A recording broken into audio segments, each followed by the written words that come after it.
heard before. Begging.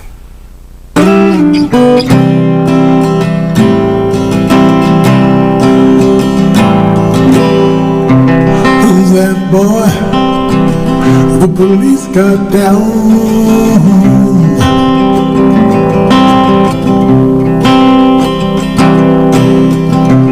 Who's that boy? The cops making him kiss the ground.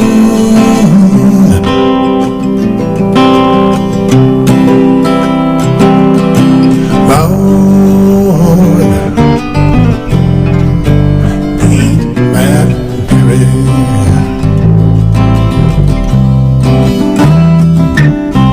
Lord, ain't that Mary? Another fatal police shooting in Tulsa, Oklahoma. Not for taser, I think. It shows an unarmed black man, Terrence Crutcher, his arms held aloft, being shot by a female officer. When Reverend Joey Crutcher found out his son Terrence Crutcher had been shot by the police, he was in church leading a choir. Terrence, one of the best tenors in the choir, should have been in church too, but that day he chose not to attend. I was doing a musical workshop at the Antioch Baptist Church here in Tulsa. Then I saw my sisters come into church. And I said, I wonder what they over here for. And she came and whispered for me and she said, Terrence got shot. Terrence is dead. I had about 60 voices in the choir stand. And I just started screaming and hollering. And then they went over and whispered in my wife's ear. She was on the piano and she started hollering. Could have been a teacher, could have been a teacher. My darling son, my darling son. Should have been a preacher, should have been a preacher. My only one, my only one. Oh, my boy's gone, oh, my boy's gone. My boy's gone, my boy's gone. 2 years before Terrence Crutcher's death, tragedy had struck another family, living in a neighboring state. Stop trying to turn over the police vehicle immediately. It didn't take long for the streets of Ferguson to erupt. My name is Michael Brown Sr. I'm the father of Michael Brown Jr. I am out of St. Louis, Missouri, Ferguson. It came after the grand jury decided not to press charges after the fatal shooting of an unarmed black teenager, Michael Brown. Michael Brown Jr. was fatally shot by a police officer on the 9th of August, 2014 in Ferguson, Missouri. His killing triggered weeks of protests and the founding of the Black Lives Matter movement. Michael was 18 when he died, still a teenager. Goofy, funny, the most biggest jokester. 2014 in April, he had called us and he said, "Hey Pops, I got Leah pregnant." So I'm like, what the hell? What's going on? So I'm calling him. He's not answering the phone. So now I'm really getting heated. I eventually talked to him later on that evening. I'm like, man, what's up? What's going on? What you talking about? You got a baby on the way. He's like, oh, Daddy, you ain't paying attention what today is. I'm like, what is today? He's like, April Fool's Day, man. Wow, like, what?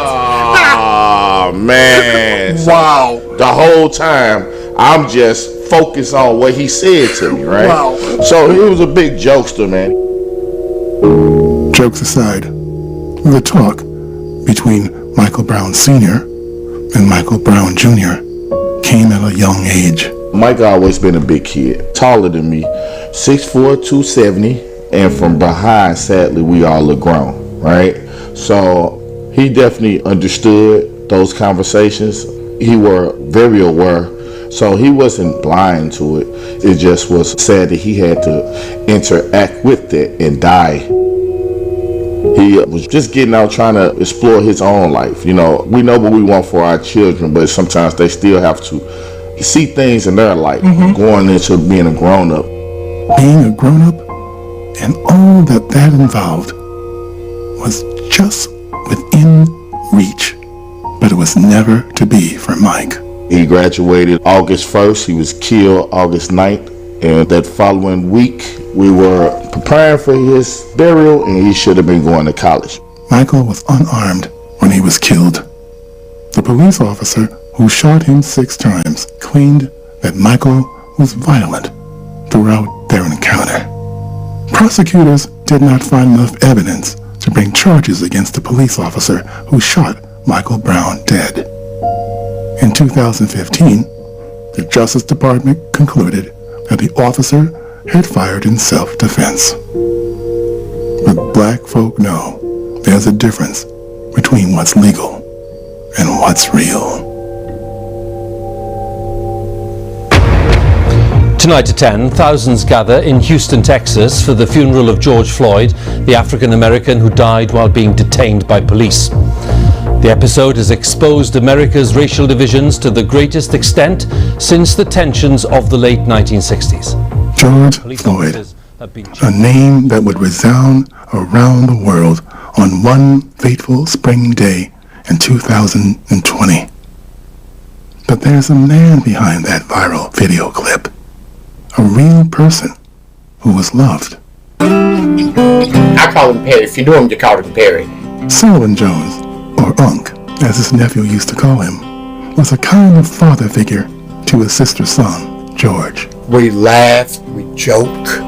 Laughter was free, Cornelius, when you grew up. You know, we didn't have a pot to pee in or window to throw it out of. We didn't have indoor plumbing. We didn't have no running water. You could always laugh. Who's that boy? The police got down. I would call Perry a ghetto superstar. Who's that boy? The cops are making him kiss the ground.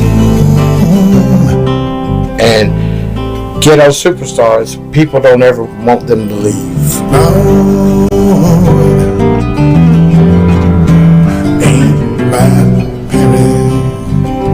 At 8:26 and 15 seconds on May the 25th of 2020, there was a beautiful human being taken, but it was taken for a bigger cause. And the Lord said, you know what, George Floyd, I'm going to make May the 25th that day that you are going to put your imprint on the world. God will get the glory now. God will get the glory now. God will get the glory now. On June 25th, 2021, a judge in the U.S. city of Minneapolis sentenced a former police officer, Derek Chauvin, who knelt on George Floyd's neck while he begged for his life, to 22 and a half years in jail for murder. It's a victory, but it's rare for the U.S. justice system to punish a police officer. My name is Reverend Joey Hobart Crutcher, here in the great city of Tulsa, Oklahoma. I am the father to Terrence Crutcher. Terrence Crutcher was shot dead by a police officer in Tulsa, Oklahoma on the 16th of September, 2016.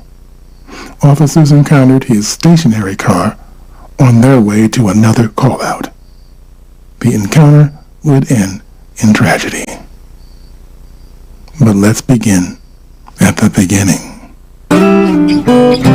Terrence was born on August the 16th, 1976. And 2 weeks before, me and my wife was at the doctor, and the doctor said, guess what? You're going to have twins. He was the first one out, and I was really looking at him suspiciously. I said, ooh, I hope you don't have another brother. I didn't want that many boys. I wanted a daughter, and here come Terrence. And that's my first encounter with Terrence. Reverend Joey Crutcher is a pillar of his community in Tulsa. Terrence, as he grew older, he grew a passion of wanting to sing. I didn't know he could sing. You know, the teacher said, did you know Terrence could sing? And I'm a musician, minister music at my church. I said, can he sing, can he? Terrence was one of my best tenors And that's all Terrence did. He just sung all the time. But Terrence struggled with a world where temptations were great and solutions narrow. In the 80s, we started having what you call this new wave of gang violence in our cities. And for some strange reason, Terrence just gravitated towards that culture. And I was such a loving father. I'm a minister and I would talk to him, but it just didn't help. We were burying Terrence's friends at the rate of one every month. And Terrence was always escaping death. But he got hooked on this drug that they call PCP. And that's when the spiral started going down. Shots fired! 321, we have shots fired. We have one suspect down. There's footage of this moment. Armed police approaching Terrence Crutcher as he stands next to his vehicle. He has his hands in the air and places them on the side of the car.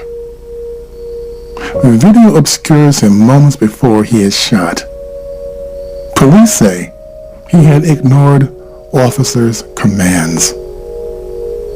Terrence was unarmed. A toxicology report would later find that he was under the influence of the synthetic drug PCP at the time. Less than a year after the killing, in May 2017, the police officer who shot Terrence dead was acquitted of the charge of first-degree manslaughter by a jury.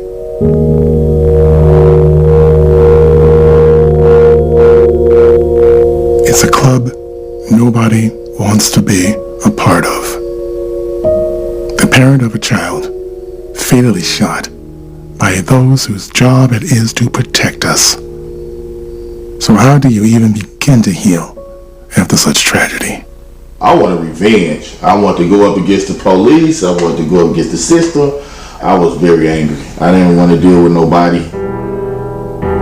You probably wouldn't even believe the thoughts that I had in my head. Boy, did it ever feel like you had a moment when it started to calm down enough for you to take a breath?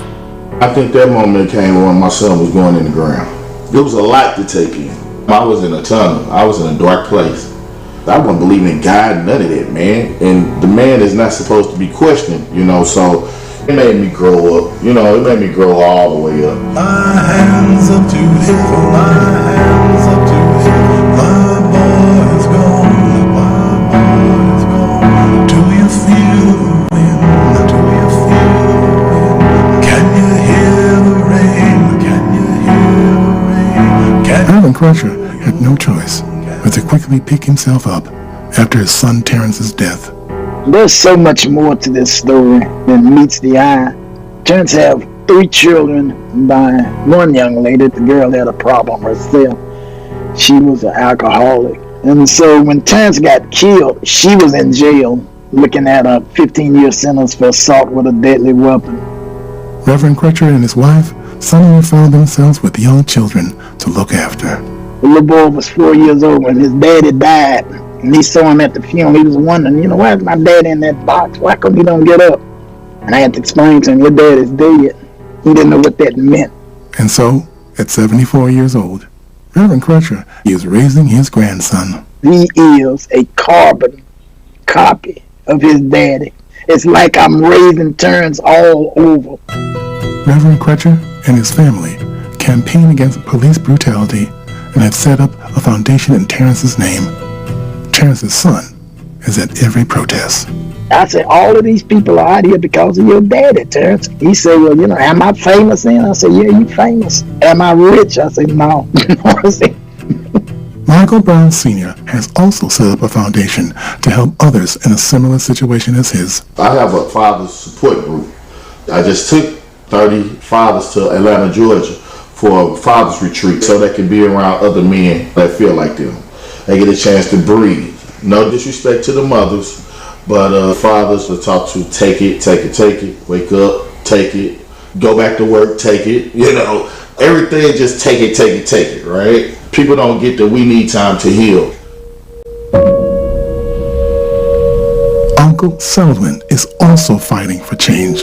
building on the outrage of people from across the world who watched George Floyd take his last breaths. A change can come. I believe it can happen because the whole world put their foot down. I get tired of going to funerals of African Americans, black folks. The only way this travesty, traumatic trauma that has been put upon people is we all band together and say, stop. You are a true, pure warrior, Sullivan. All I know, man, is I have my mouth, I have my words, I have my emotions that I can give to the world. We all come here with just a little bit of time. Why not make this place a better place than it was when you left it and when you came here? George Floyd! George Floyd! George Floyd! George Floyd! George Floyd, Terrence Crutcher, Michael Brown. These names are remembered. Michael Brown Sr. says his son is everywhere he turns. He's on walls in St. Louis. He's still on TV. So you can't run from him. You know, they still posted what happened to him and who he is.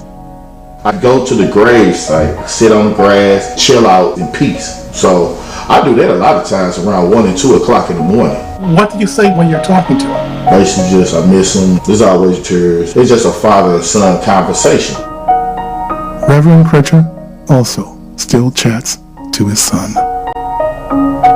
I talk to Terrence's spirit all the time. I'm out at the graveyard all the time, and I just be out there laughing and talking about crazy things me and Terrence did together. I get the humor out of it. That's how I get through this stuff. I mean, even now that Terrence is dead, people just be going, what are you over there laughing about? I say, I'm talking to Terrence.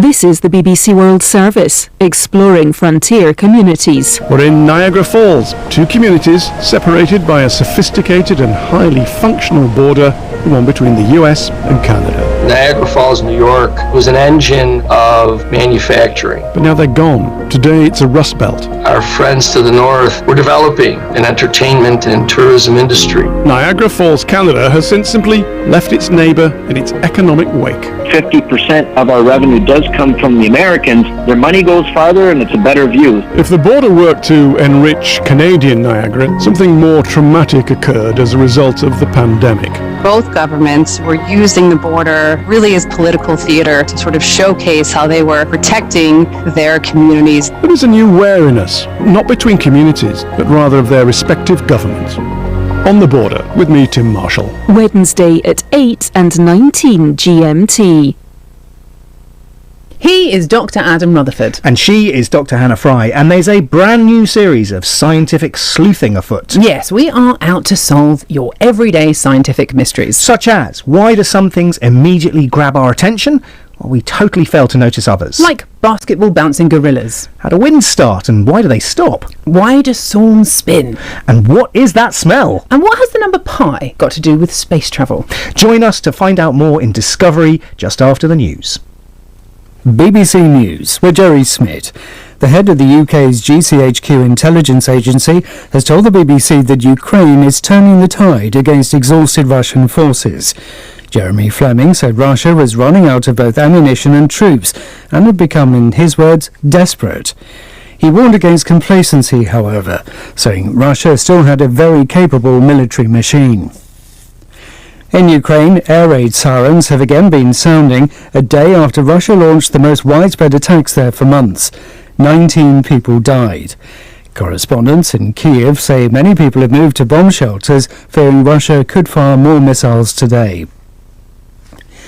Funerals are taking place in Thailand for those killed, many of them children, when a former policeman went on the rampage at a nursery last week.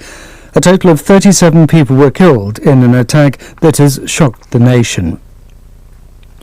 Lawyers acting for the former wife of a member of Dubai's ruling family have asked the UN Human Rights Council to intervene with the authorities in the UAE to ensure the safety of her and her children. The request claims Zainab Javidullah has faced abuse, harassment and intimidation from the authorities during a bitter custody battle with Sheikh Zayed bin Maktoum bin Rashid Al Maktoum. The Bank of England has been forced to step in with another emergency intervention to stabilise the markets. It warned a sell-off of British government bonds was a material risk to financial stability. The French government has said it may use its mandatory powers to reopen oil refineries and depots, which have been blockaded by striking workers. Shortages are now affecting around a third of French petrol stations, leading to long queues and angry scenes at the pumps. The unions at Total Energies want a 10% pay rise. BBC News. Hello and welcome to the Curious Cases of Rutherford and Fry on Discovery for the BBC. This is the programme where you send us in the queries, questions and conundrums that you are curious about, and we will look into them on your behalf using the power of science. So the please first of its kind with license to trade in African products. Some of the products are clothing brands and all beauty accessories, hair and beauty brands, natural aphrodisiacs, processed and dried unprocessed food.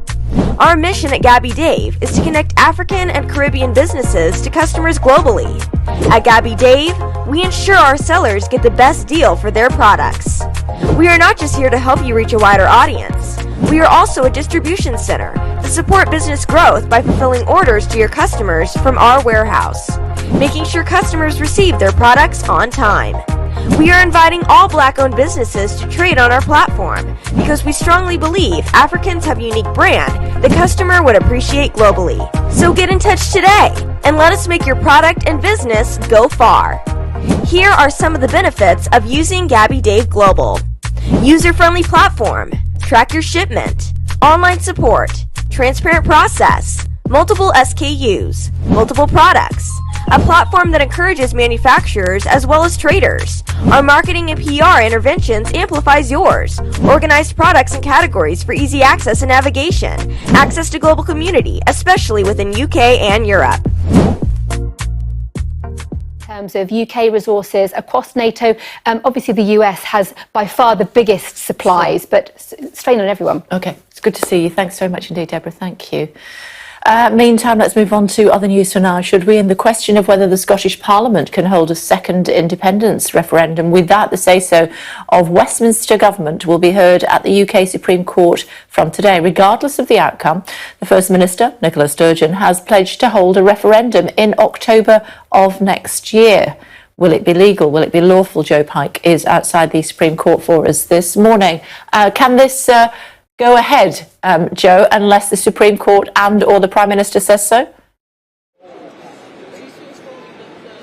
Well, it certainly seems unlikely, talking to SNP politicians privately, Kay, that they will win this. Many of them say they think, unfortunately for them, the weight of legal opinion is perhaps against them. What will happen at the Supreme Court today will be a little bit dry, but it is hugely important. It is Scottish Government versus UK Government. Nicola Sturgeon's administration arguing the Scottish Parliament should be able to hold a second referendum without the approval of Westminster. Now, the political arguments from Nicola Sturgeon are there is now a pro-independence majority at Holyrood if you put the SNP and the Green MSPs together.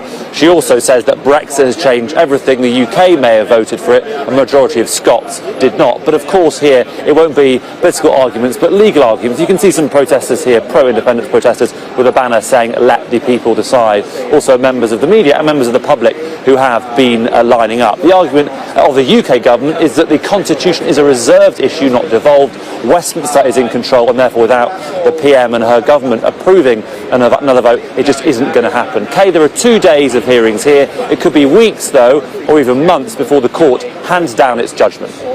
OK, thank you.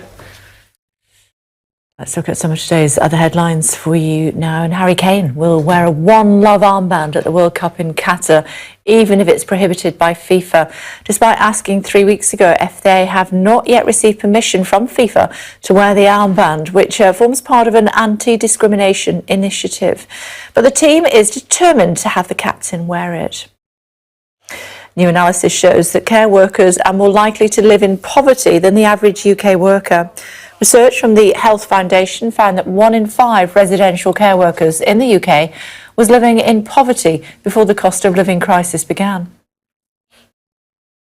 Check out these pictures. 3 fishermen whose boat capsized in the Gulf of Mexico had a lucky escape when they were rescued after 24 hours stranded in shark-infested waters. The US Coast Guard said they were fending off sharks with their hands when the helicopter arrived. The men are being treated in hospital for shark bites. Check out a picture of what remains of one of the fishermen's life jackets after the shark attack. It's like something out of a movie, isn't it? My goodness. They're okay now. They're in hospital and recovering. Now, Paddington Bear has returned to his home on Platform 1 in the railway station that shares his name. There he is. The statue of Paddington was moved from under the clock arch to the other side of the station when the Elizabeth line opened earlier this year, which Network Rail said was necessary as the statue would have stood in the middle of an evacuation route. But now the Queen's favourite bear has returned to Platform 1 to a location close to the large clock. Good for him. Earlier, I spoke to the former presenter and model Penny Lancaster. She's part of a new campaign launching today which aims to get everyone talking openly about the menopause and tackle the stigma surrounding the subject. We spoke about the everyday struggles the menopause can cause and the impact it has on women in the workplace. It's one of those awkward conversations. A lot of women are embarrassed. A lot of women are pulling out and retiring earlier than they should because of the effects that the menopause has, and it can be devastating in marriages as well. Many breakdowns in marriages, which of course affects the whole family. So we're not just talking about the way it affects women; it's the way it affects men and children. Coming up, discussing the fallout from the Chancellor's mini-budget with the British businessman and entrepreneur, John Caldwell. That to come.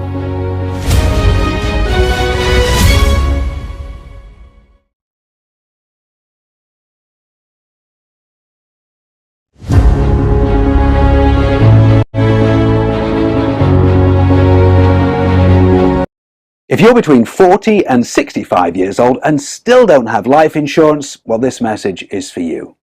Until the end of October, yeah, that's right, that's this month, is the cheapest time for you to get life insurance to protect your family, period.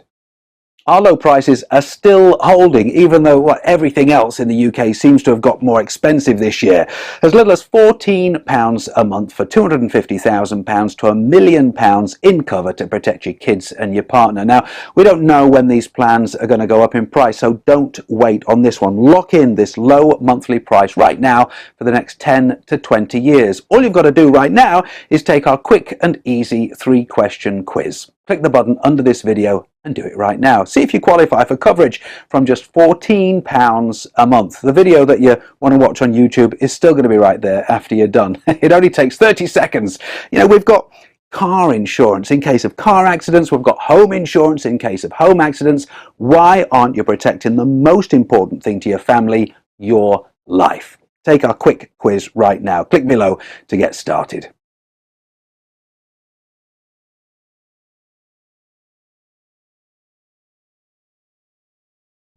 Welcome to Gabby Dave Global. We are a UK-based online e-commerce store, the first of its kind with license to trade in African products. Some of the products are clothing brands and all beauty accessories, hair and beauty brands, natural aphrodisiacs, processed and dried unprocessed food. Our mission at Gabby Dave is to connect African and Caribbean businesses to customers globally. At Gabby Dave, we ensure our sellers get the best deal for their products. We are not just here to help you reach a wider audience. We are also a distribution center to support business growth by fulfilling orders to your customers from our warehouse, making sure customers receive their products on time. We are inviting all Black-owned businesses to trade on our platform because we strongly believe Africans have a unique brand the customer would appreciate globally. So get in touch today and let us make your product and business go far. Here are some of the benefits of using Gabby Dave Global. User-friendly platform, track your shipment, online support, transparent process, multiple SKUs, multiple products, a platform that encourages manufacturers as well as traders. Our marketing and PR interventions amplifies yours. Organized products and categories for easy access and navigation. Access to global community, especially within UK and Europe. All over the world to send money to their loved ones in Africa. With SendWave, you can send money to Ghana, Nigeria, Kenya, Uganda, and Tanzania. And the best part is, SendWave is absolutely commission-free. Our exchange rates are excellent. You can see for yourself by checking them out on our website. So how do you use SendWave? SendWave is an app that you can download onto your phone from the App Store or Google Play Store. The app is free to download. After downloading it, just open the app and enter your name, email, and phone number. That's it. You're good to go. Make sure you use the promo code SR. S for Star, R for Radio. This promo code will give you £5 free credit to send to Africa on your first transaction. Your money will be delivered to your recipient within seconds. Feel free to call me on 0749 7377 647 at any time. I'll be happy to tell you all about SendWave and help you in any way I can. Remember to use the promo code SR for £5 free credit. Medasse.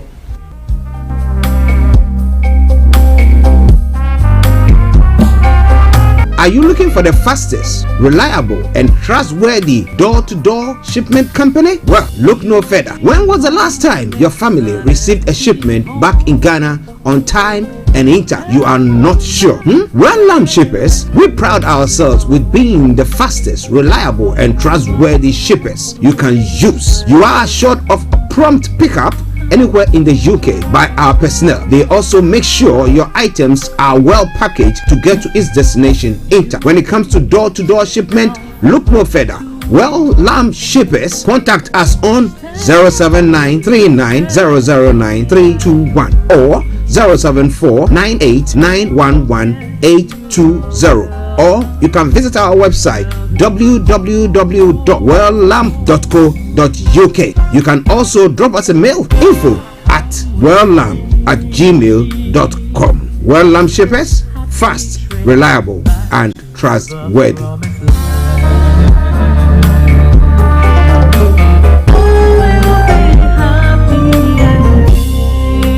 Hi there! Are you dreaming of owning your own house in Ghana? Then you will need a well-documented piece of land that is free from troubles. I highly recommend My Africa Property for any size of land that you will need. With My Africa Property, lands are available in Pram, Sopoli, Tohenia, Ogome, Dodova, Winneba, and many other locations at affordable prices. These locations are about an hour away from the airport, only 35 minutes from the motorway, 10 minutes drive from Central University College, 10 minutes drive to the beach, and close to Pram Senior High School and Ghana Men's Soccer Center of Excellence. For more details, visit our website www.myafricaproperty.com or call our UK office on 0208 123 2523. For our US and Canada offices, call us on +1 585 184 994145. You can also email us at ghana@myafricaproperty.com. Getting onto the property ladder has never been easy until now. Join us this and every Thursday from 7 p.m. to 8:30 p.m. live on the Property Hour show on Starr Radio UK, where we talk to mortgage brokers, property developers, estate agents, landlord, tenant, property consultants on how to invest or get into the property business and make money. You can't afford to miss this. The Property Hour show is your best source into the property industry. Other than that, you know, she's on a lovely estate with me. Managed to get her child into school with my son. And so life is as normal as it can be, but there's always this huge cloud hanging over her head about her homeland. Yeah, I'm sure. You come from humble beginnings. What made you decide to be a Tory supporter? I think, well, I did come from very working class beginnings, but I'm very analytical, and my analysis always of the economy is that capitalism is the only way forward, but it has to be capitalism with a heart. We have to have capitalism that grows the economy, grows it as quick as possible, and then use that growth to help the poorer people of society, people who are ill, people who are disabled, and look after the old age pensioners. So all those people in need have to be looked after properly. And are we doing that? Well, we've not grown the economy. And of course, the Tory party have not covered themselves in glory over the last 3 years, I'm afraid. if they'd have employed the strategy that I launched in March 2020, which was called Pandemic Recovery, we'd be in a lot better position now, and the Tories would have something to sell to the population, that they were doing something long-term to create Britain's long-term future, to make Britain prosperous and help save the planet as well, which was to create the Silicon Valley of the environment somewhere in Britain, to use all sorts of incentives to get people from all over the world to come and locate in Britain and drive Britain business in the environmental space. It's a no-brainer. Is Liz Truss doing a good job? You supported her, didn't you? No, I'd just like to correct that. Go on then. I did not support Rishi because he made an absolute mess of the economy in the time that he was in. I disagreed with nearly everything that he did. It could have all been done so much better. And as a consequence, I supported the devil that I didn't know. And has she made a good start? No. I mean, it's ludicrous that she was going to reduce income tax for the well-off from 45% to 40%. I mean, why? What was the benefit of that? No benefit at all. No benefit politically. In fact, politically stupid. Would it help to keep wealthy people on shore? No, because those people that want to escape will escape 40% tax just as easily as 45% tax. It had no benefit to Britain whatsoever. That money could be used to invest in Britain's economic growth, which is what I've been advocating all along. Let's invest in real growth of the economy, then we can look after everybody, not just put 5 pence in the pound back into rich people's pockets. You made your money with Friends for You. Tell us how that started. Oh, that started because I wanted a mobile phone for my car sales business. I looked at the price of a mobile phone. You could hardly buy them in those days. I mean, it's bizarre now when you think back. But in 1986, to try and find a dealer or somebody who could sell you a mobile phone was nigh on impossible. And the batteries were this big. Oh, they were huge. They were suitcases. And anyway, I managed to buy I managed to price a couple up, and the dealer offered me one for £1,500, and I said, well, what about if I buy two? And he said £1,350, and I thought, that's a massive discount just for two phones. There must be a lot of money in mobile phones. So I invited Motorola to come and see me, and I bought 26 phones, which was the biggest order you could get in those days. Unfortunately, they advised me on the wrong mix of phones, and I took their advice because I didn't know. And those 26 phones took me 8 months to sell. You know, and about 10 years later, I was selling 26 phones every minute. Wow, okay. And looking back at your career now, what's the one tip that you would offer to potential entrepreneurs this morning? Well, you've got to be prepared to work extremely hard. But I always say to people, analyse your skills really critically. You need ambition, drive, passion. To hold those together, you need resilience, which means you've got to work long hours. You've got to be capable of that under extreme pressure without cracking up. And if you've got those four qualities, then it's just a matter of how much commercial intellect have you got, what are your leadership skills, and if you do all six of those, if you've got all six of those, you're probably going to really fly. But you can do well with that with less. And what I would say to people, because people out there will be suffering now, they'll be struggling, both the private individuals, but plus businesses, you've just got to keep striving and finding ways of creating more growth, creating more profit, and getting through the tough times so that you can prosper in the future. Okay, I'm sure there's more about that in the book, Love, Pain and Money. When's it out now?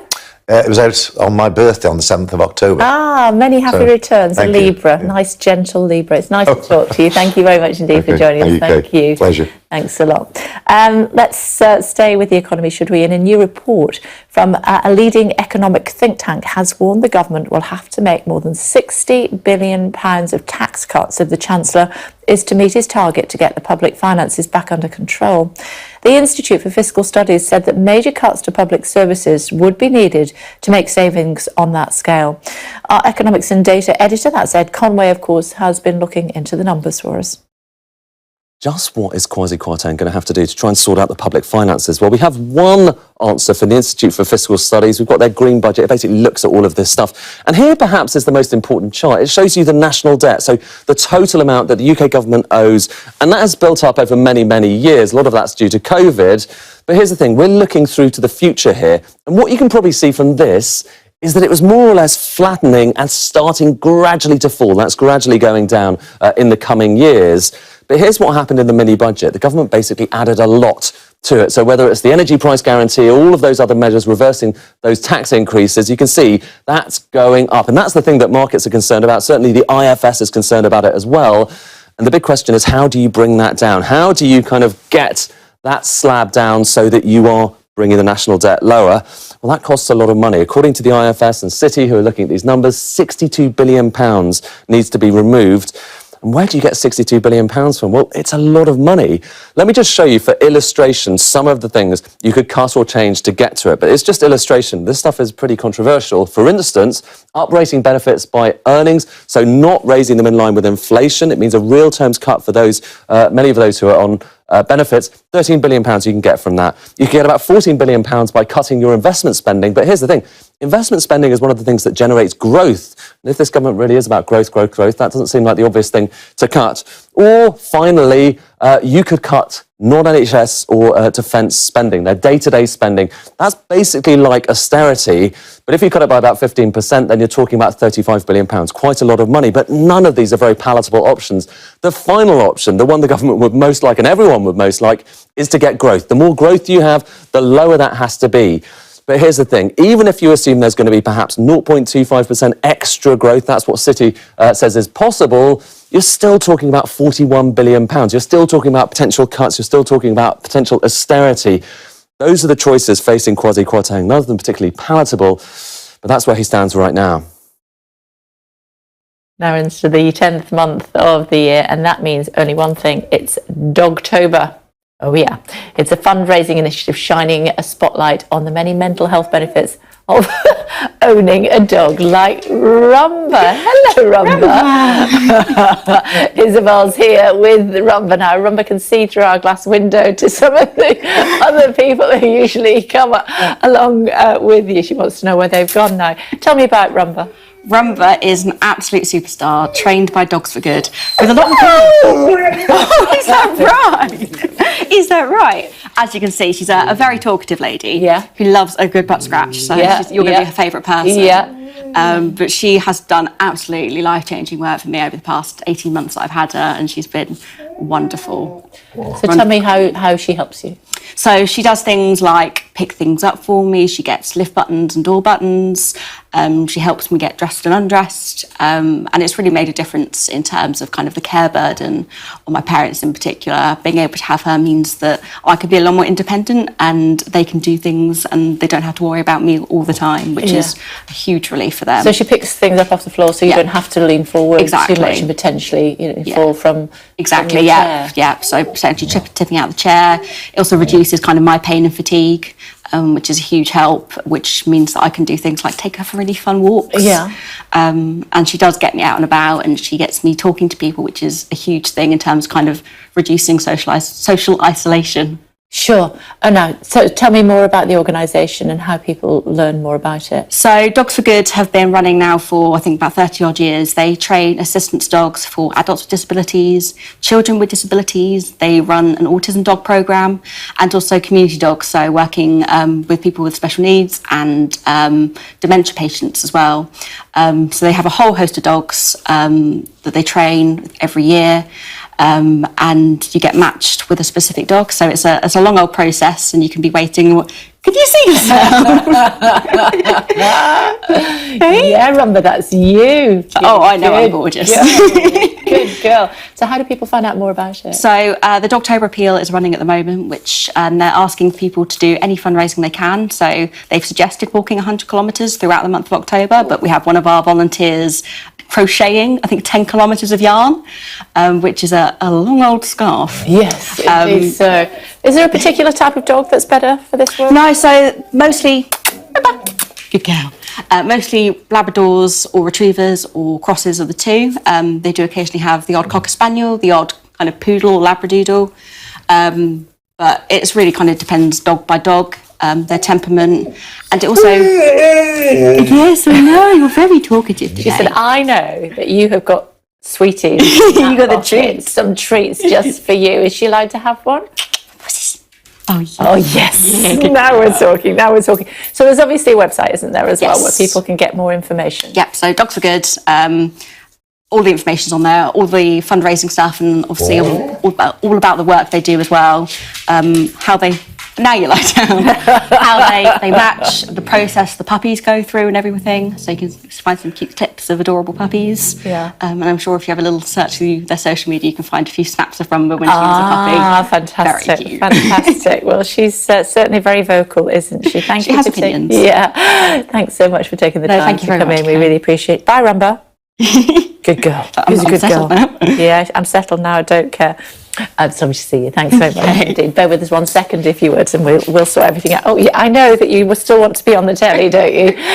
Lots of breaking news on Ukraine this morning. Just want to show you a couple of our tweets that we have been looking at today. We've heard from the minister. We've also had, as I said, lots of tweets. Oh, that's you. There we go. Fantastic. And there's Rumba as well, receiving your degree in politics. Politics. Oh, clever girl. Lovely. Fantastic. Honestly, wherever we go, we just can't get rid of Rumba today. Nurses balloting for strike action. Lots of you have got a view on that. This is the Health Secretary speaking to us earlier. You can tweet me directly at Kay Burley if you would like to. Rumba, it's my big chance, and you keep talking. We are back at 7 o'clock in the morning, and Ian King is next. Bye-bye for now.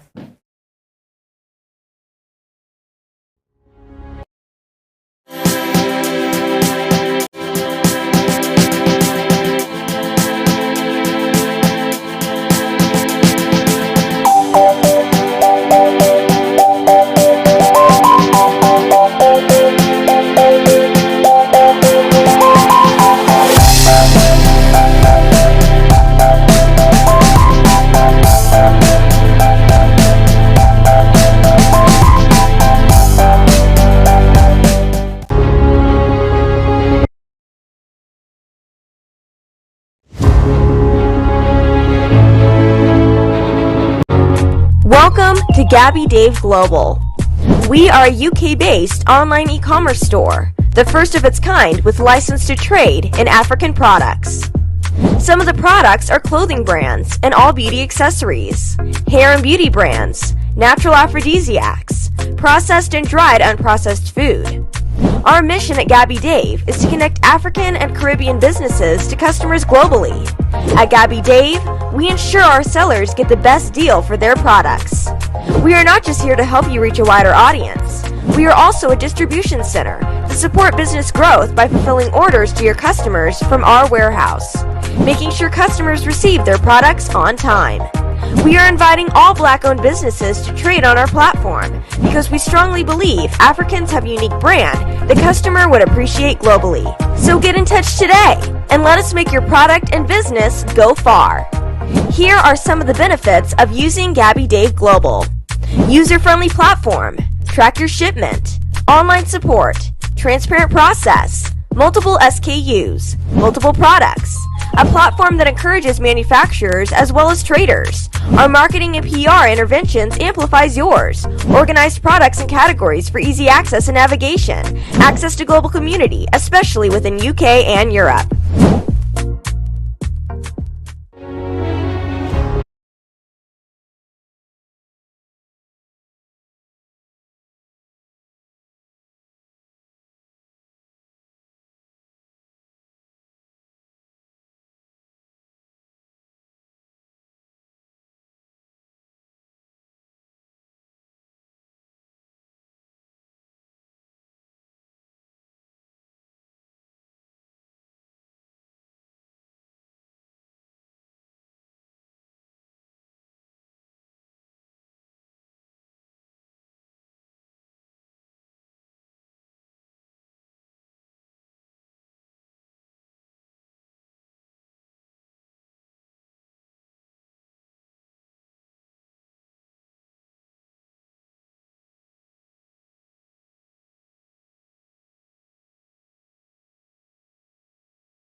The top stories live from the Sky News City studio. The Bank of England intervenes in the gilt market again as the Chancellor is warned of a £62 billion black hole in the public finances. Unemployment falls unexpectedly to its lowest level since 1974 as the number of long-term sick rises. Sales of wonky veg on the up as food prices rise faster than ever. And how mining companies are navigating the extraordinary volatility in commodity markets.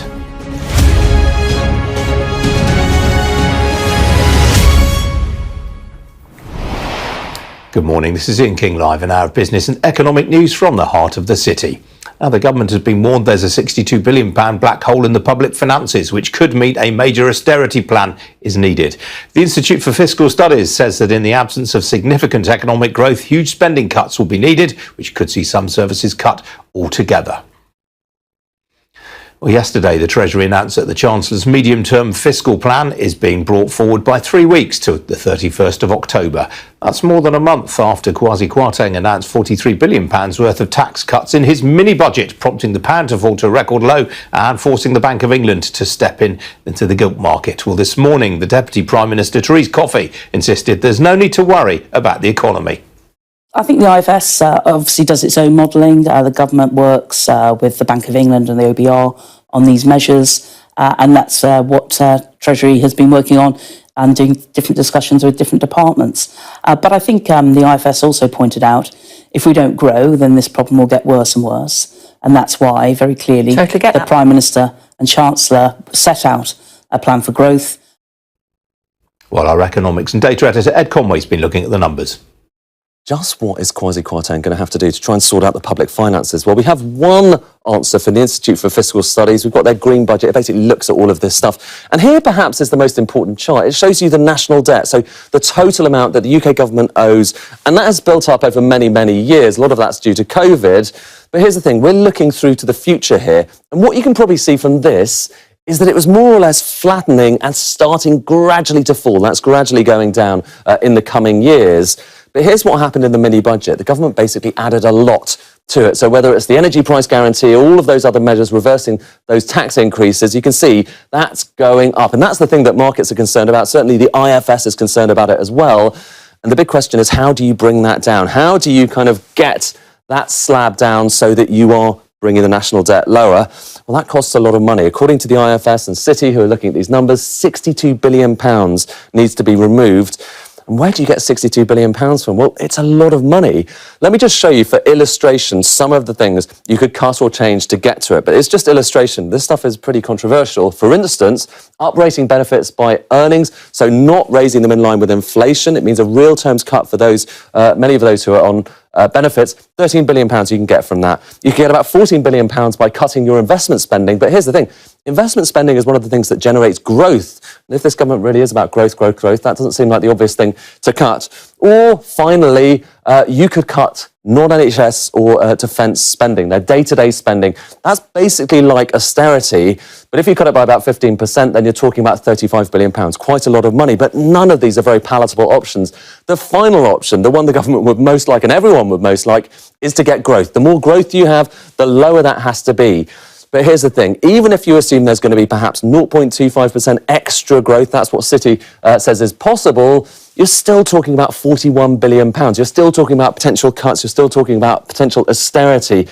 Those are the choices facing Kwasi Kwarteng, none of them particularly palatable, but that's where he stands right now. Well, in another development, the Bank of England has this morning widened the gilt buying programme it launched nearly 2 weeks ago in order to restore order in the market for UK government bonds. Well, the bank, in its second consecutive intervention in as many days, will now buy index-linked gilts, those which pay a rate of interest linked to the inflation rate, in addition to its other gilt purchases, which were launched 2 weeks ago following a wave of forced selling by pension funds. Explaining its move, the bank said that yesterday had seen a further significant repricing of UK government debt, particularly index-linked gilts, and the bank added, dysfunction in this market and the prospect of self-reinforcing fire sale dynamics pose a material risk to UK financial stability. Well, joining me now is Daniela Russell. She's head of UK rate strategy at HSBC. Daniela, welcome to you. You described yesterday's intervention as sticking plaster. What have you made of today's?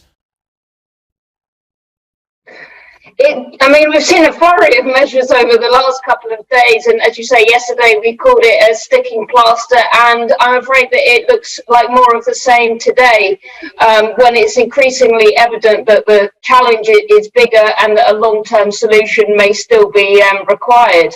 And I suspect the new measures, they are helpful at the margin, but they probably still don't go far enough. It doesn't stop what's going on. The bank seems to be trying to buy a little bit more time for the pension schemes, but by putting a series of different end dates on all of these operations, it may end up just prolonging the uncertainty. Markets are very nervous, and the renewed surge in bond yields that we've been seeing is piling the pressure on again for these pension schemes. And on top of that, it doesn't seem like some of the long-term nature of these challenges is fully being recognised. And by that, I mean that the liquidity problem which has been facing pension schemes has been months in the making, and it's going to take time to be resolved. And for some scheme sponsors, to keep meeting increased demands for cash, it's coming after a series of cash calls already throughout the year as bond yields have risen. And it also comes at a time when they're facing strain on cash from other areas, rising energy bills and rising wage costs.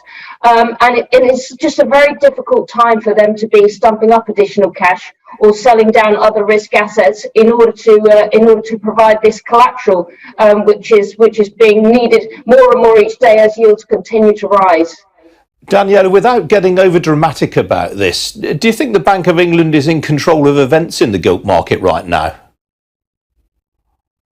I think by taking the initial kind of action that it took a couple of weeks ago, and that commitment that it made at the time to intervene on whatever scale is necessary, certainly sent a very powerful message that they are watching, they are ready, and they have the tools in which to act.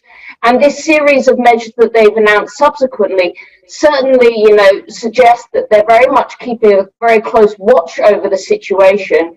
I think, they're hoping to be able to deploy, have maximum effect while deploying very minimal firepower. And I think that, the market is just wondering whether it's quite enough, or whether actually a longer term solution may be needed. Yeah, well, you put your finger on the big issue there. I mean, in your note yesterday, you suggested that there does need to be more firepower put into this, that the bank essentially needs to be backstopping the market. Yes, where the problem really comes for the pension schemes is not because yields are rising, it's the sheer speed and scale of the rise in yields that we've seen. So essentially, they just kind of need more time, to be able to address the issues around liquidity.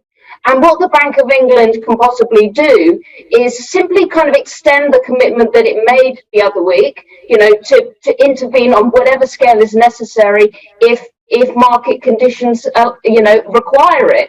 And this is, it's important to remember, this is not a monetary policy tool. It's about financial stability. And certainly it can fulfill its mandate as market maker of last resort by standing there ready to buy if markets need it. And we've seen the sort of success. The ECB has got similar programs which actually haven't needed to be deployed because the simple fact that forceful message there and being ready, offers some degree of reassurance. And I guess also, would it help as things stand, the bank is due to start QT, quantitative tightening, at some point in the near future. Would it be advisable to take that off the table and say so very publicly? I think it's actually very desirable for the bank to be kind of reducing the size of its balance sheet even further. And I don't think that the recent price action, and the recent volatility is a reason why that shouldn't take place. But at the moment, they're expecting to start that at the end of this month. They're expecting to sell back gilts into the market, across the various sectors of the curve equally. But I think actually what would be better is, given these strains that we've seen at the longer end of the curve, if they could restructure that program so that the sales just take place at the shorter end. as I say, it's very important for the size of the balance sheet to begin to be reduced. And I think that what we need is, stable market conditions. And I think that if you were to deliver this backstop and help to provide some stability and some confidence for people to want to come back into the market and buy, and then restructure the program, I think that would be two very helpful solutions. OK, Daniela, we've got to leave it there. It's great to talk to you this morning. Thank you. Thank you. Well, figures out this morning show that unemployment has fallen unexpectedly to levels not seen in almost 50 years. The Office for National Statistics says that the jobless rate fell to just 3.5% during the 3 months to August. That was the lowest since the 3 months to the end of February 1974. But the employment rate also fell by 0.3% to 75.5% during the same period. There was also a record rise in the number of people not working due to long-term sickness, with economic activity hitting 21.7%, which is a rise of 0.6%. Well, those figures come as a survey by the CBI shows that 3/4 of businesses have been affected by labour shortages in the last year. Joining me now is Matthew Percival. He's Director for Skills and Inclusion at the CBI. Matthew, welcome to you. We'll talk about your survey in a moment, but I just want to get your reaction to today's numbers. I mean, the economic activity rate is now higher than it was going into the pandemic. Is this all down to long-term sickness, or are there other factors at play, do you think? Good morning. I think there are a few different things we can do to help bring more people back into the labour market. So the government's also spoken about wanting to reform childcare, and there are a few 100,000 people in the ONS's statistics this morning saying that they're inactive because of caring responsibilities. So I think that's another area we can look at, as well as looking at supporting people back into work who have been long-term sick. And looking at the work that you've done, 3/4 of businesses you spoke to say they've now been impacted by shortages. What are they doing in response? Well, I think one of the things that's really important to remember about those 3/4 being impacted is nearly half of those that are affected are saying this means that they are not able to meet the demand that's in front of them. And in the current environment of trying to do everything we can to go for growth, that's leaving growth on the table. So the responses we've got, the most common response is talking about increasing pay. We've also got businesses talking about tilting their training budgets to try and make sure that they are helping workers to learn the most in-demand skills. Where are the shortages most acute? I presume it's things like leisure and hospitality. Well, with 75% saying that they're affected, the shortages are very broad-based. Yes, you're right to mention a few sectors. We know a lot of these shortages are really visible to the public. So they show up. We had last year HGV drivers. Well, now it's still feeding through. We were successful in training workers to become HGV drivers, but that's left some gaps in warehouses in the jobs those workers used to do. So logistics continues to be affected. We've seen as well, very publicly where people's travel plans for the summer have been disrupted at airports, and how we fill some of those vacancies in operatives and assistants in airlines as well. Some people watching will say, well, why don't businesses just put up wages if they're short of staff? I think because we had pay data in our survey out today as well, and the ONS's figures this morning saying it's record levels of pay growth in the private sector, combined with our survey results saying that pay is the most common response to labour shortages. But a lot more businesses are starting to feel nervous that very similar people are their customers to their workers. And just as their workers are saying that they need pay rises to keep pace with inflation, their customers are saying they can't afford the price rises that would follow from that. So businesses are trying to tread a careful line between those two constituencies. Yes, as you say, I think wages growth, including bonuses, up 7.6% in the 3 months to the end of August. What about the government then? I mean, one of the things that you want to do is an increase in the shortage occupations list. Yes, well, there are two things that stand out at the top in this survey when we ask businesses about steps the government can help with. And the first of those, one that got the most common response, was helping to create that stable environment to support business investment in things like technology and automation, because that is the long way out of this, not just always adding more people, but transitioning to a more capital intensive economy where we're all supported to achieve more in each day that we work. But then we've got to be very pragmatic as well about where the shortages are today and having a credible path to get to those long-term investments to pay off. And that's where I think temporary visas come in, and the shortage occupations list, which was a key part of the government's post-Brexit points-based immigration system. It always said we were going to award points for shortages, but the list of where the shortages are hasn't been updated since before the pandemic now, so it's well out of date. All right, Matthew, got to leave it there. Thanks for joining me today. Thank you. Some other business news stories for you now. And the pub operator Marston said this morning that total retail sales in its managed and franchised pubs for the year to the 1st of October were up 2% on the same period in 2019, which was, of course, prior to the pandemic. Well, the company, whose pub brands include Pitter and Piano and Generous George, said drink sales had continued to outperform food sales, with the latter hit by hot weather during the most recent 3 months. It said that customer demand remained encouraging despite continued uncertainty around the cost of living. Shares of PureTech Health have fallen by more than 5% after the FTSE 250 biotech company said it had ended merger talks with its would-be US partner. The company, which is developing medications to tackle conditions such as tumours, irritable bowel syndrome and depression, said on Friday that it was in talks with San Francisco-based Nectar Therapeutics. But it said today that announcement, which was made under city takeover rules, had created the impression that discussions were more advanced than they were. And the newspaper publisher that owns the Daily Mirror, Daily Express and Daily Starr said this morning that it had enjoyed a big circulation boost following the death of the Queen last month. Reach, which also owns regional titles including the Manchester Evening News and the Bristol Post, said the Express and the Mirror saw sales increases of around 30% on the day following Her Majesty's passing and on the day after her funeral. But it said this uplift was more than offset by an associated reduction in print advertising. The shares have fallen by 2%. Now, grocery prices are rising at their fastest rate on record. That's according to figures out this morning from Kantar.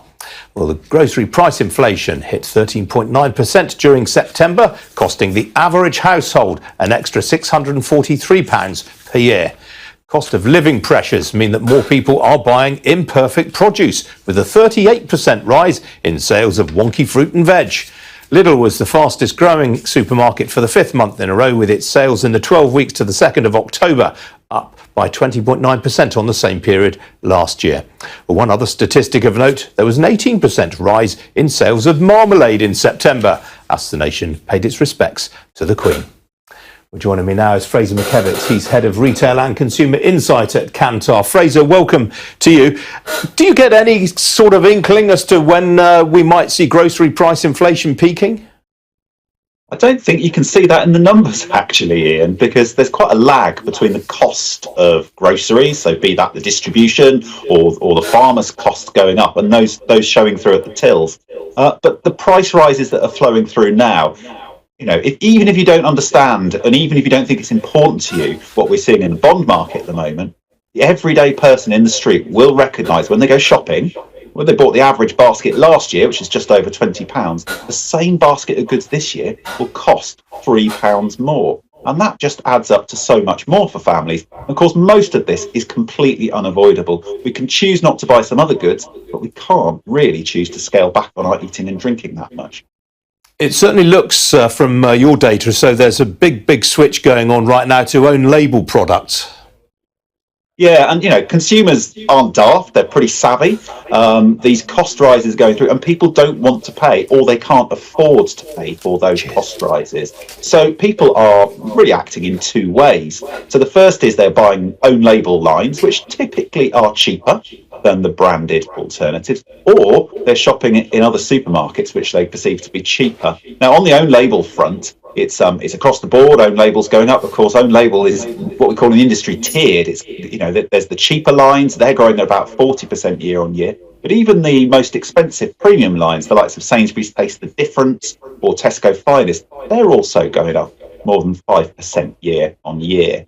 Now, in terms of retailers, you've mentioned Lidl growing at over 20% and Aldi not far behind them either. So there's definitely a major voting with feet going on.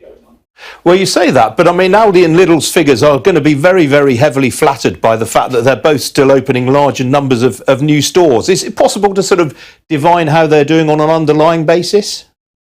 Well, we don't record like-for-like sales, which strips out the effect of opening new stores. But the fact remains that more shoppers in Britain are able and willing and wanting to visit a discounter than they were able to last year and certainly from 5 years ago. And you look at the path to the future then, Aldi and Lidl have both set out quite ambitious store opening programmes. And if they continue to achieve those and roll those out, then they're set to grow in the medium term. So they will continue to take more market share. Of course, there is a ceiling to this.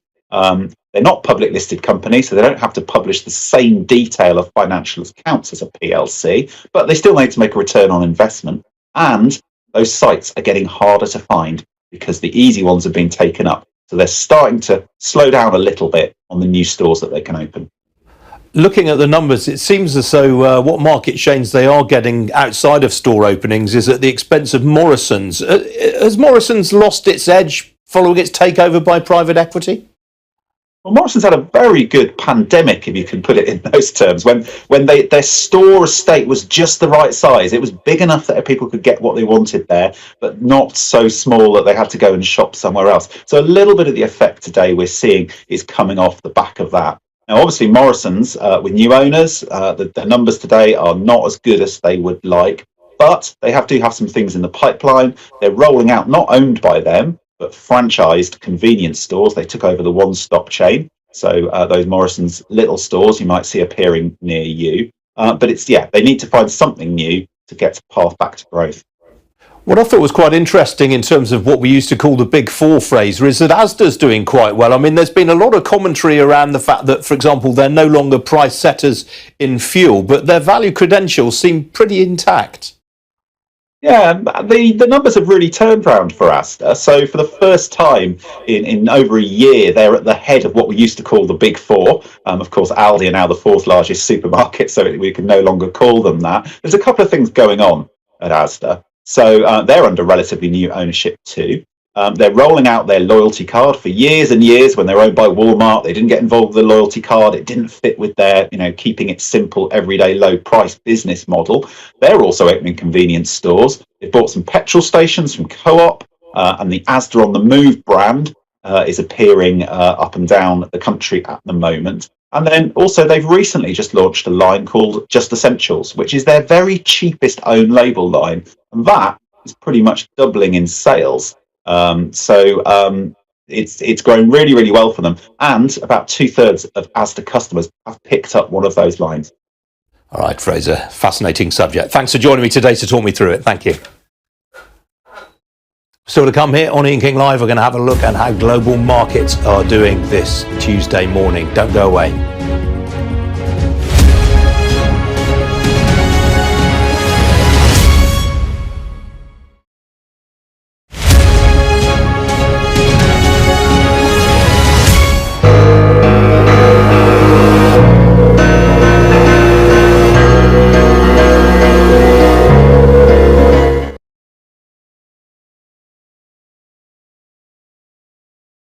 Welcome to Gabby Dave Global.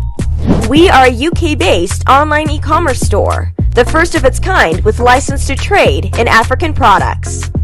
Some of the products are clothing brands and all beauty accessories, hair and beauty brands, natural aphrodisiacs, processed and dried unprocessed food. Our mission at Gabby Dave is to connect African and Caribbean businesses to customers globally. At Gabby Dave, we ensure our sellers get the best deal for their products. We are not just here to help you reach a wider audience. We are also a distribution center to support business growth by fulfilling orders to your customers from our warehouse, making sure customers receive their products on time. We are inviting all Black-owned businesses to trade on our platform because we strongly believe Africans have a unique brand the customer would appreciate globally. So get in touch today and let us make your product and business go far. Here are some of the benefits of using Gabby Dave Global. User-friendly platform, track your shipment, online support, transparent process, multiple SKUs, multiple products, a platform that encourages manufacturers as well as traders. Our marketing and PR interventions amplifies yours. Organized products and categories for easy access and navigation. Access to global community, especially within UK and Europe.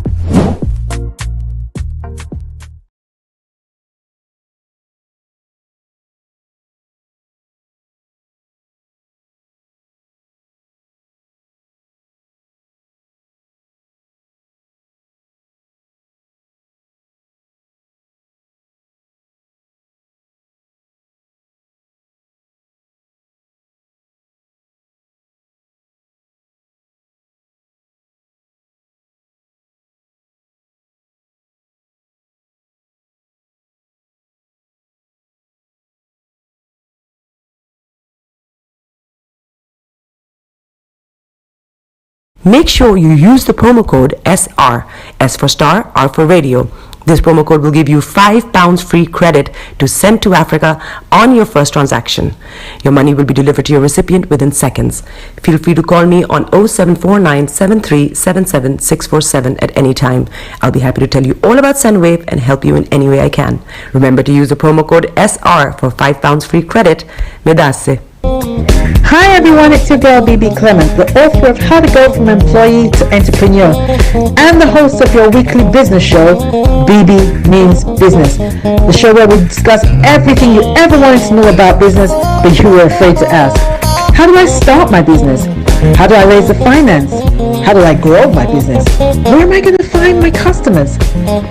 Join me every Tuesday at 1:30 p.m. on Starr Radio UK to get all the information and tips that you need to become a successful entrepreneur and become financially free. Remember, don't let life dictate to you. Rather, put your signature on life.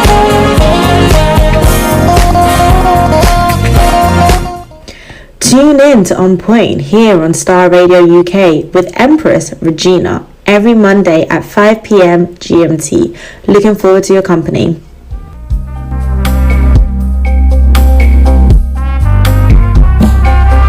Are you looking for the fastest, reliable, and trustworthy door-to-door shipment company? Well, look no further. When was the last time your family received a shipment back in Ghana on time and in time? You are not sure?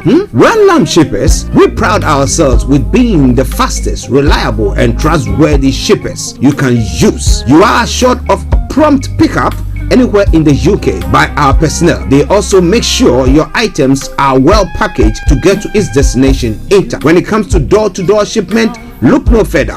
Well, Lamb Shippers, contact us on 07939009321 or 07498911820. Or you can visit our website www.welllamp.co.uk. You can also drop us a mail, info@welllamp@gmail.com. Well Lamp Shippers, fast, reliable, and trustworthy.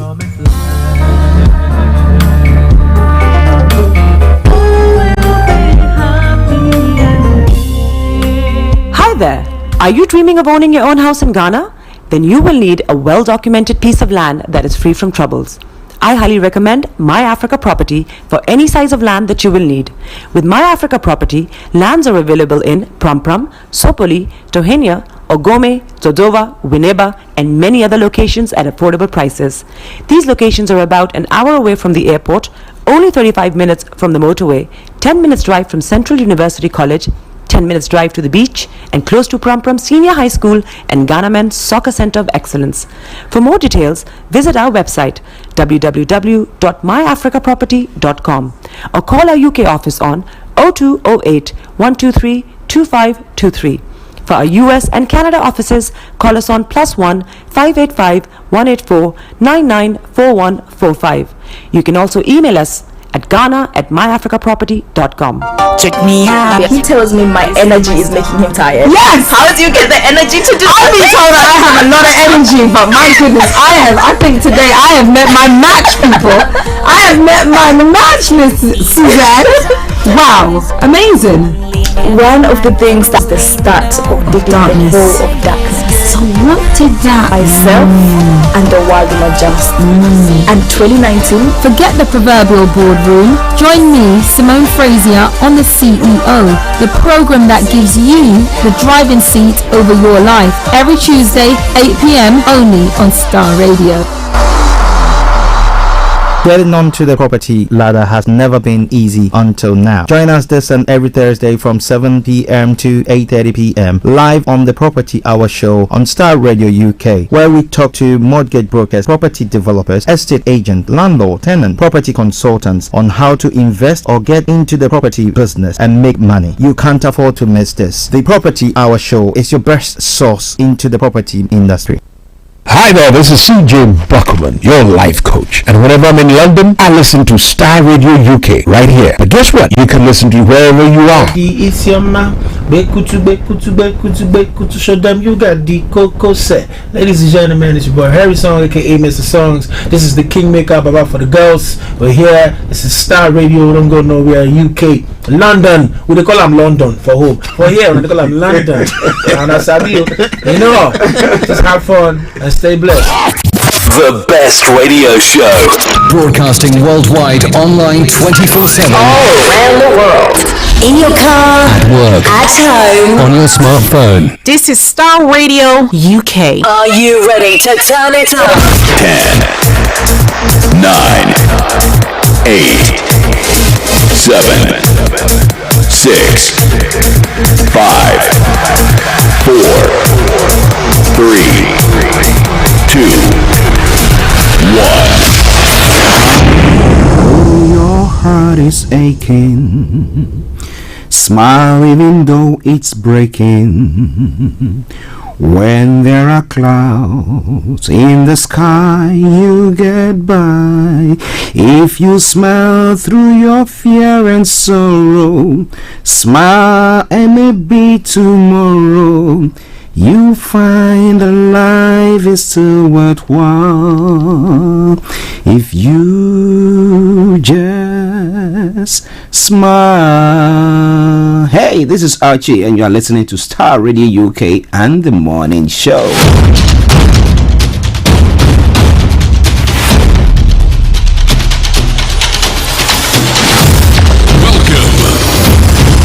This is Starr Radio. This is Starr Radio UK. This is Starr Radio UK. Welcome.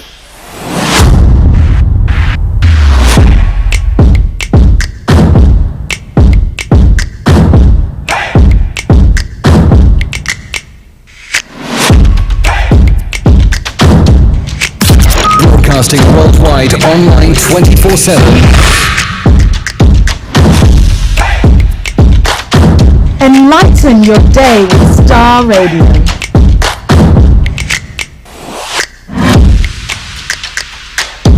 This is Starr Radio UK.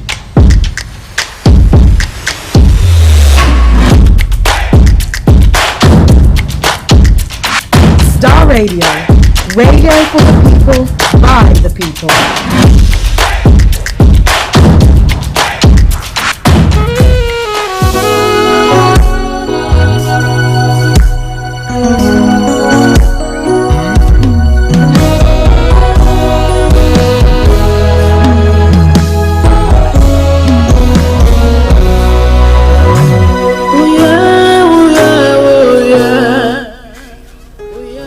Hello, good morning, good afternoon, good evening, good dawn to you wherever you might be on planet Earth, and those of you on other planets as well. We want to salute you and we will say welcome to the world. Today is Tuesday, the 11th day of the 10th month, that is October the year 2022, and the time now 10:35 from the House of London. Once again, let me say welcome to the Tuesday edition of the Morning Show on Starr Radio UK. It is of course your favorite African and Caribbean radio station in London. So wherever you are listening to us from, well, get it up. It's going to be a very lovely journey. Though at times, as I say, it gets bumpy, but you are rest assured, without you in the home, everything's going to be alright. I'll make sure that we get to our destination in peace, not pieces. So once again, welcome. But let me say good morning to my team this morning, Mr. Frank Davis, Mr. Laimi Koiki, and my able producer, Mr. Francis Guy. And to all the team of Star Radio UK, I salute each and every one of you. Dave West, I hope you are doing very, very well. Good morning to you and to your lovely wife, Jenny. Let me say good morning to my brother, all the way in Aberdeen, Felix. I hope you are doing very, very well. Dr. Martin, good morning to you. Moyua, good morning. Amaya, good morning. And a special good morning to Chasino, all the way in Moscow. Chasino, Charlie, our buddy. And let me say good morning also to Aziz in the USA. And Anthony Adedeji, I hope you are also doing very, very well.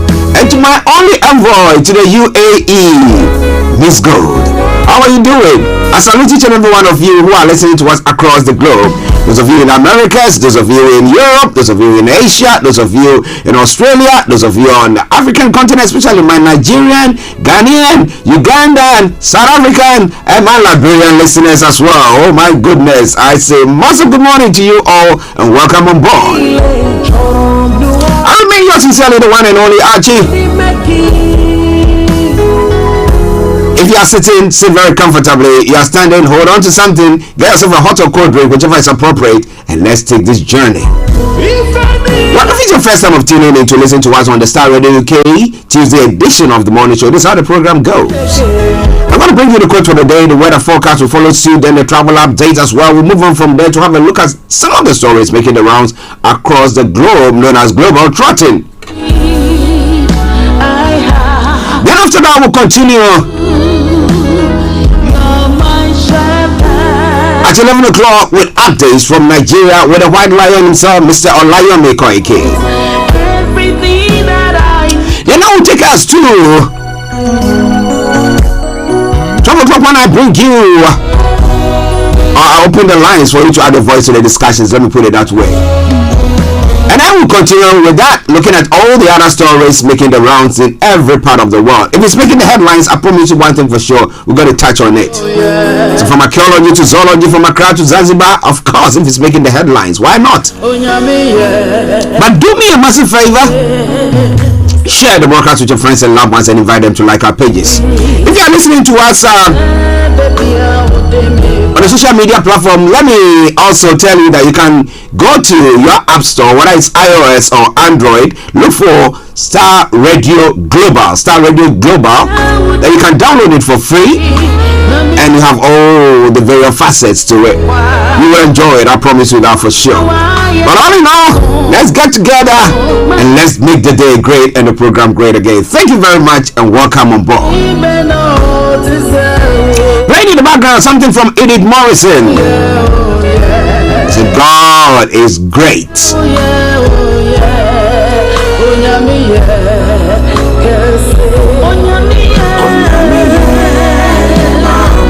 When it comes to the quote of the day, it says, your character is what has been ingrained deeply on the tablet of your mind. Memories of your mind has sunk into your heart. Oh, that's a strong one there, you know. Alright then, now let's move on swiftly to what the weather has got in store for us. Interestingly, it was a lovely night.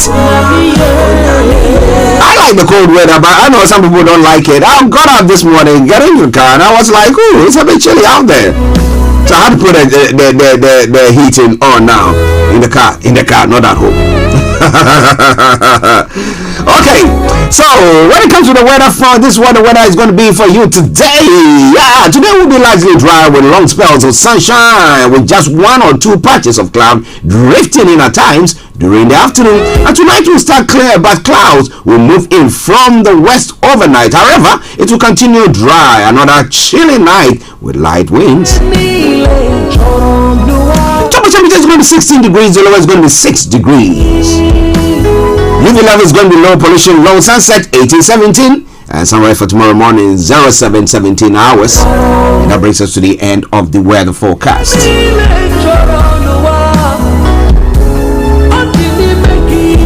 Okay, we'll take a quick break and let me bring you the travel update and we continue from there. But you know what I say all the time, now you can tell us what is happening on your travels wherever you might be, because we are a worldwide radio station.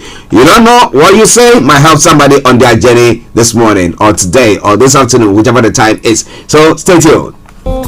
Hi everyone, it's your girl BB Clement, the author of How to Go from Employee to Entrepreneur and the host of your weekly business show, BB Means Business, the show where we discuss everything you ever wanted to know about business but you were afraid to ask. How do I start my business? How do I raise the finance? How do I grow my business? Where am I going to find my customers? Join me every Tuesday at 1:30 p.m. on Starr Radio UK to get all the information and tips that you need to become a successful entrepreneur and become financially free. Remember, don't let life dictate to you. Rather, put your signature on life.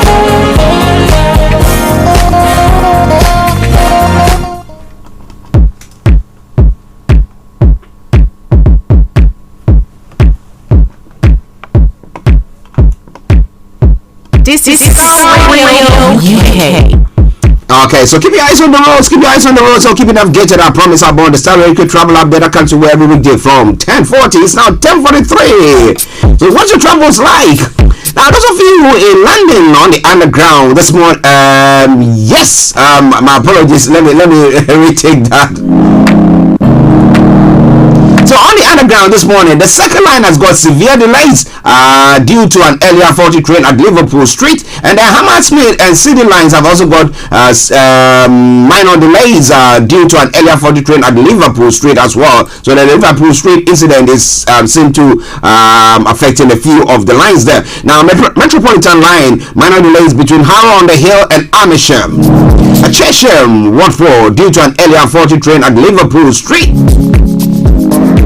Then aside, all the other underground lines are in good service. Now, when it comes to the London tram link, we have an issue there. No service between East Croydon and Wimbledon. They are running a reduced service there as well. 15 minutes interval. No service on other tram routes due to strike action. That aside, the London Overground and DLR have got good service there. Now let's move on straight to the major roads in London. On the major roads in London, A4 Central London Red Route, South Circular A205 have all got serious delays. Also, North Circular A406 has got closures there as well. Now keep your eyes on the roads, I will keep you navigated. I promise I'll board the Starr Radio travel update that comes to where every weekday from 10:40. It's now 10:44. And continuing on the Riverbank this morning, the Woolwich area has got a special service. And aside all the others, good service there. London Cable Car, good service too.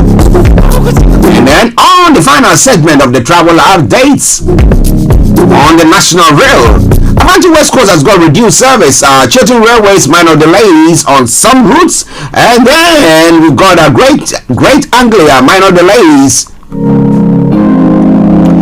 Northern Railway has also got minor delays on some routes as well. Southwestern Railway, minor delays. First Transparent Express has got amended timetable. Then aside, all the others have got, as you know, good service. So let me say it once again. Well. This is where I bring the travel update to a close. I'll bring you an update during the top of the hour. It's at 12, getting to 12 o'clock.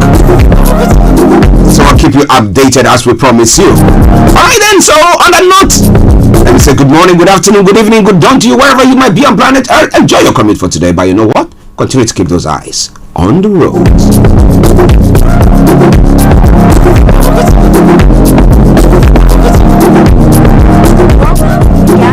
Global.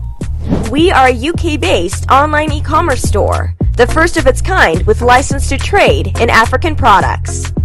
Some of the products are clothing brands and all beauty accessories, hair and beauty brands, natural aphrodisiacs, processed and dried unprocessed food, Our mission at Gabby Dave is to connect African and Caribbean businesses to customers globally.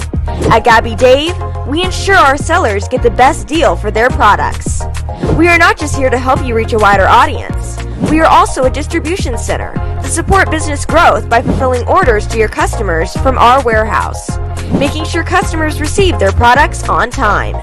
We are inviting all Black-owned businesses to trade on our platform because we strongly believe Africans have a unique brand the customer would appreciate globally. So get in touch today and let us make your product and business go far. Here are some of the benefits of using Gabby Dave Global.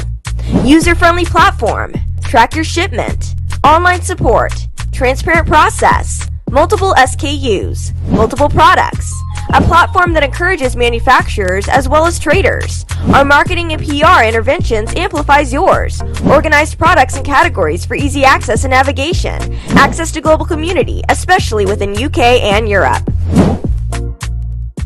Welcome back to the program. It is Starr Radio UK, your favorite African and Caribbean radio station in London, bringing the time now to 10:47. It's now time for us to go global. Trot it.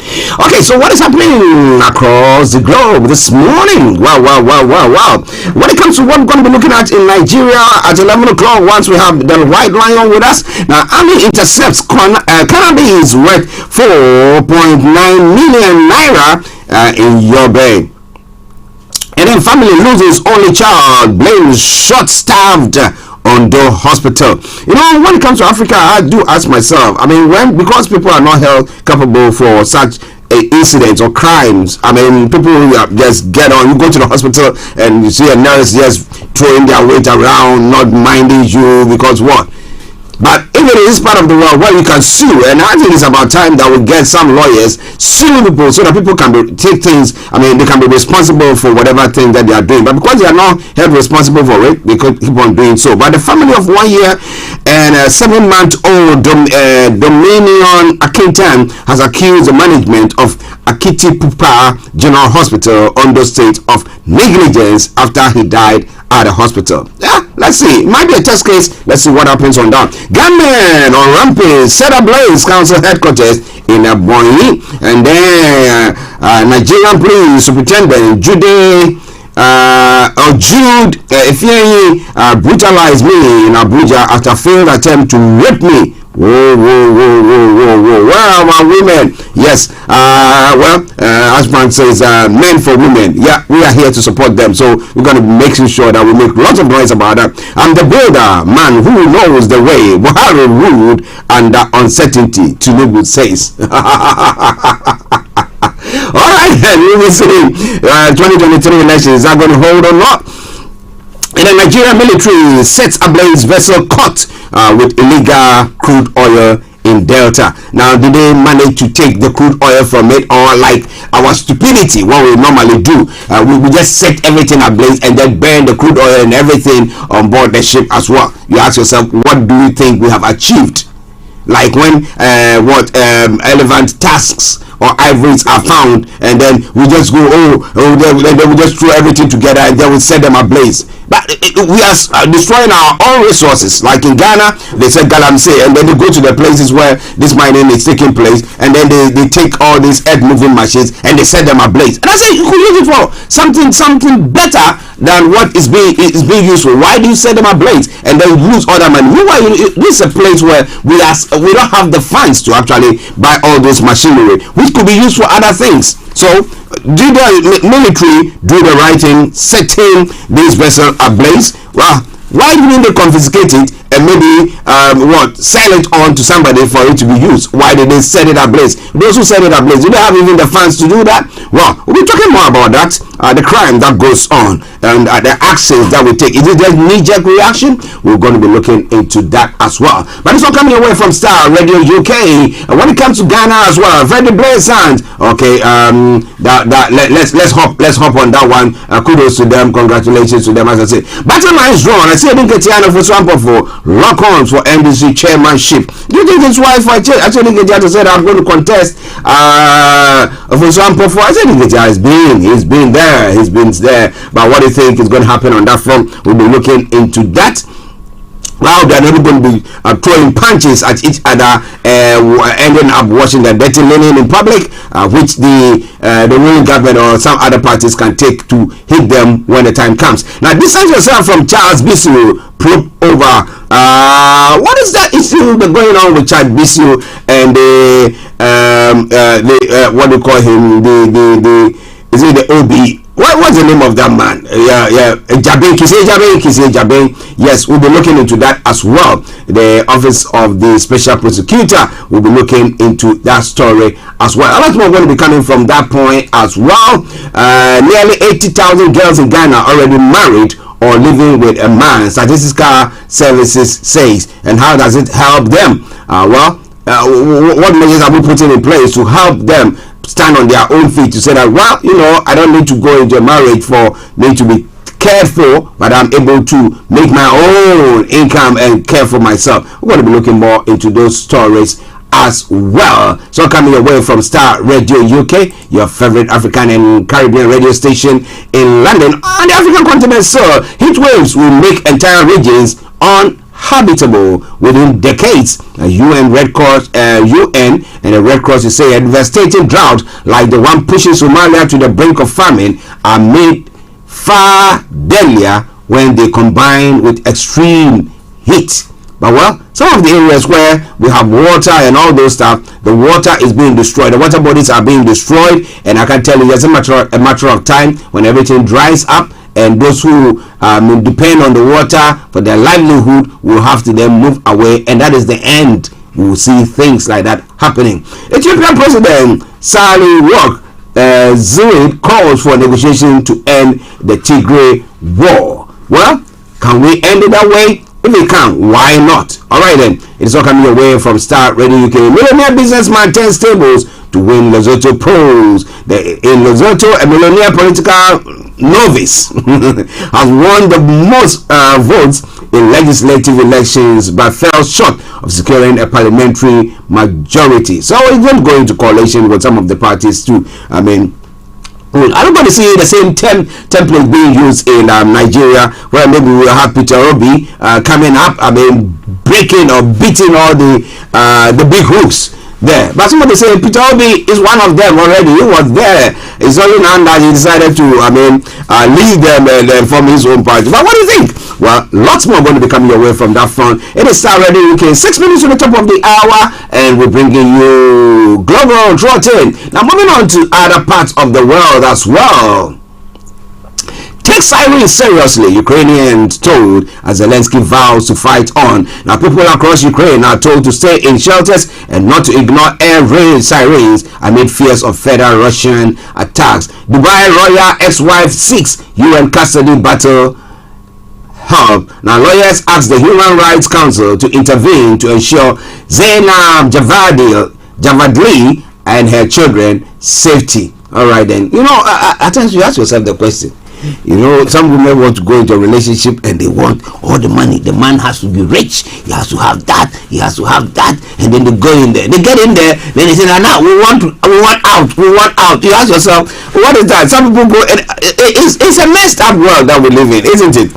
But well, that's what she's calling for. And her ex-wife, now she's in that, I need to be protected. Isn't that she's got the funds, everything that she wants, and now she thinks that, well, she wants to have the time to chop it. Let me put it that way. We'll be looking more into that. A final farewell as Starr reels from massacre. The attack that began at the child care center is the worst mass killing in Thailand's history. They're going to be burying the rest of them, or the final morning taking place. Aviation bosses echoed as 2009 crash trial begins. Relatives of those who died in the Air France crash yelled shame as the trial started in Paris. So this and a lot more going to be coming your way. It's all coming from Starr Radio UK. Banking first emergency move to calm markets. The bank warns of a material risk to financial stability as it buys more government bonds. There's a banter between the central bank and the political big hooks, that is the government, and they seem not to be, because the Bank of England is doing everything to bring inflation down by increasing interest rate. Now, and therefore, trying to stop us from spending. I mean, we have less money, and therefore we cannot spend that much. But when it comes to the government is trying to cut tax so that people will go out there and go and spend. So what are we doing? I mean, you ask yourself the question, what do they want us to do? One is saying, go and hit it. Another one is saying, no, calm down. So what do you think? Well, this is a lot more we'll be looking at. But let me say good morning to Salihu Adio. Salihu, I hope you are doing very, very well. Thank you very much for joining us. Don't go away. Enjoy this music, and I'll be with you. This one from May Queen, and it says, what? You make the judgment for yourself. I'll see you in a bit.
For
to Gabby Dave Global. We are a UK-based online e-commerce store, the first of its kind with license to trade in African products. Some of the products are clothing brands and all beauty accessories, hair and beauty brands, natural aphrodisiacs, processed and dried unprocessed food. Our mission at Gabby Dave is to connect African and Caribbean businesses to customers globally. At Gabby Dave, we ensure our sellers get the best deal for their products. We are not just here to help you reach a wider audience. We are also a distribution center to support business growth by fulfilling orders to your customers from our warehouse, making sure customers receive their products on time. We are inviting all Black-owned businesses to trade on our platform because we strongly believe Africans have a unique brand the customer would appreciate globally. So get in touch today and let us make your product and business go far. Here are some of the benefits of using Gabby Dave Global. User-friendly platform, track your shipment, online support, transparent process, multiple SKUs, multiple products, a platform that encourages manufacturers as well as traders. Our marketing and PR interventions amplifies yours. Organized products and categories for easy access and navigation. Access to global community, especially within UK and Europe.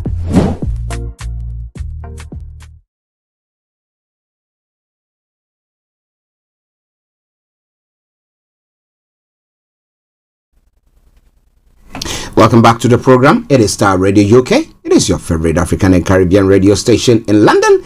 With the time now, what exactly? 4 minutes past 11. And I've got no other one but the White Lion himself on in our North London studios on air now. So let me go to him and let me say massive good morning to you, Mr. Olayomi Koike. Yomi, I can't hear you. I can't hear you. Check your microphone.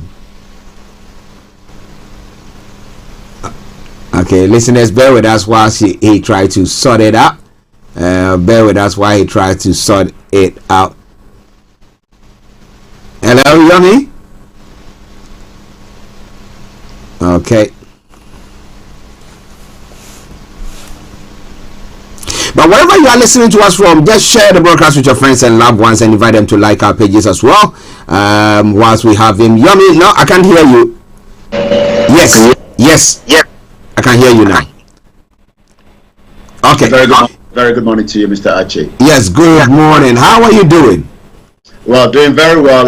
It is a very beautiful Tuesday, and it is what we love to do, giving all the news, the headlines, as the countdown to Nigeria. You might be wondering what background I've got there. It's just what you were discussing before I came on board. That is what actually a country does when it picks up evidence. It then put the fire on it.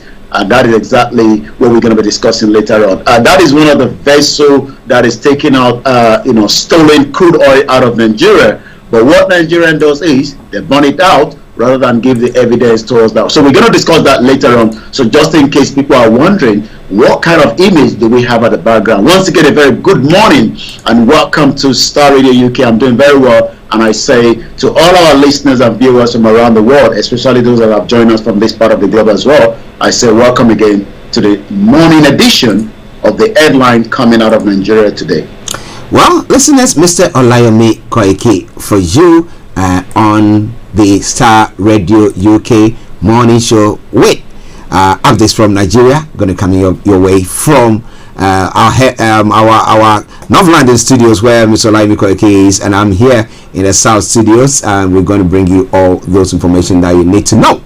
Okay, now first of all, it's interesting. Let's go straight to that story because first of all, is it evidence that they are tampering with, and therefore, if the ship is destroyed, so we don't have that is destroyed. Now, this is a ship that the government could confiscate and use it to also ship crude oil to other parts of the world. So, what is the motive behind the military burning down or setting ablaze this ship? And again, was there crude oil on board? Yes, there was a crude oil on board, and it is, a continent that a lot of Nigerians wake up with all kind of different news and headlines from Nigeria. What actually do we know regarding this particular vessel? The vessel that we are showing you at the background is what the Navy set ablaze, caught with illegal crude oil in Delta State. I'm not sure whether that is, allowed, especially talking about the environmental damage that those part of the globe, that part of the world is already facing. Remember that, let's take you back to Ken Saro-Wiwa. The reason why Ken Saro-Wiwa was killed, by Abacha was nothing more than the fact that he was fighting against, the injustice of the environmental damage, in that region. And you will wonder that, Ken Saro-Wiwa was killed on November 10, 1995, and 2021, we still see a Navy burning down, not just because of the evidence, but we are talking about the environmental damage that this is going to be creating in that particular area in Delta State. The vessel was reported to have been found by security outfit, recently arrested by, again, Tompolo Kantita Security Service Limited. Nigeria has now gone to a laughing stock in the world. We have the military, we have the DSS, we have all kind of different security, but the only one that could take care of our pipeline are what we call the warlord. Somebody like Tompolo. Tompolo, as we can tell you, is not anything more than just a warlord in that particular region that is now collecting 4 billion